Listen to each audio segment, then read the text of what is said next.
بزرگ فرماتے ہیں میں نے دعا مانگنے کا طریقہ اپنی بیوی سے سیکھا۔ حضرت وہ کس طرح؟ فرمانے لگے میری بیوی نے نا مجھے کوئی کام بتایا، کچھ پیسوں کی ضرورت کے لیے کہا، تو میں نے اسے کہا کہ بھئی ابھی میرے پاس نہیں ہے، کچھ دنوں میں آتے ہیں تو میں دے دوں گا۔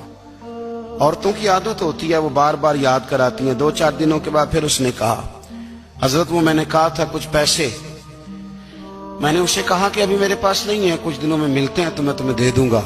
اس نے کچھ دنوں کے بعد پھر کہا حضور وہ میں نے کچھ پیسے کہے تھے۔ فرماتے میں نے ڈانٹ دیا، میں نے کہا کہ کیا تو روز مجھے شرمندہ کرتی ہے، کہا نا میرے پاس نہیں ہے، ہوں گے تو دے دوں گا، تو روز یاد کراتی ہے۔ فرماتے اس نے پہلے تو میری ڈانٹ کو سہا، پھر میرے سخت جملوں نے اس کی آنکھوں میں آنسو پیدا کر دیے، پھر اس نے اپنے آنچل میں اپنے اس دکھ کو سمیٹا، اور پھر اس نے ایک جملہ کہا تو میں رو پڑا، اور مجھے اپنے رب سے مانگنے کا طریقہ آ گیا۔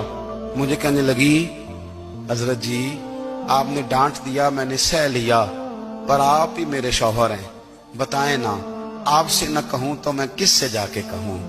فرماتے ہیں میں رو پڑا، اور میں کھل کے رویا، اور میں تڑپ کے رویا، اور پھر میری سسکیاں بند گئیں۔ تو مجھے کہنے لگی آپ کو کیا ہوا؟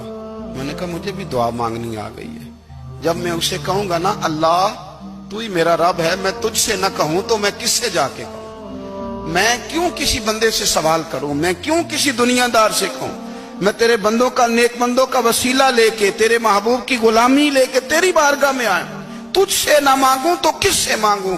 سمجھ آ گئی ہے، جب میں اس رنگ میں مانگوں گا تو پھر رب میرے اوپر بڑا ہی فضل فرمائے گا۔